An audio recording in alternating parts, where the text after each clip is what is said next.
영화 살인의 추억을 보면 경찰이 M1 사람을 두들겨 패는 장면이 나옵니다. 요즘은 이런 일이 줄어든 반면 경찰관들이 맞는 경우가 적지 않습니다. 119 대원들은 사정이 더 심각합니다. 보도에 우종훈 기자입니다. 지난해 말 술에 취해 다친 사람이 있다고 해서 구급대원들이 출동한 광주시 충장로 도심 한복판. 환자를 구급차에 싣는 것을 지켜보던 한 남성이 갑자기 구급대원의 머리를 가격합니다. 아무런 이유가 없습니다. 내가 때리는데 무슨 내가 있냐? 경찰관들도 폭행당하기는 마찬가지입니다.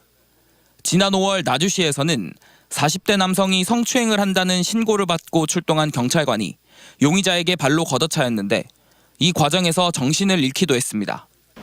이처럼 사고 현장에 출동한 경찰관과 소방관들이 폭행당하는 경우가 좀처럼 줄지 않고 있습니다.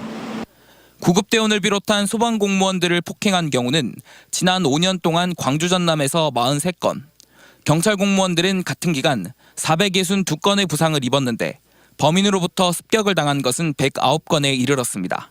위축도 많이 되는 기분도 들고, 그래도 이게 저희가 어떻게 대응을 하기가 어려운 상태라서. 신고를 받고 출동한 구급대원이 폭행당하는 사건은 해마다 끊이지 않고 있습니다. 이 중 대부분의 경우는 모두 술에 취한 사람에게서 범행이 저질러졌습니다. 이와 같은 폭행이 끊이지 않는 것은 술에 관대한 우리 사회의 문화와 처벌이 약한 탓입니다. 소방공무원을 폭행하더라도 대부분 벌금형에 그치면서 경각심을 주지 못하고 있습니다. 소방관과 경찰관을 폭행하는 등 공무집행을 방해할 경우 징역 하한선을 5년에서 10년으로 강화하는 등의 법안이 각각 지난해 발의됐지만 국회에서 발이 묶여 있습니다.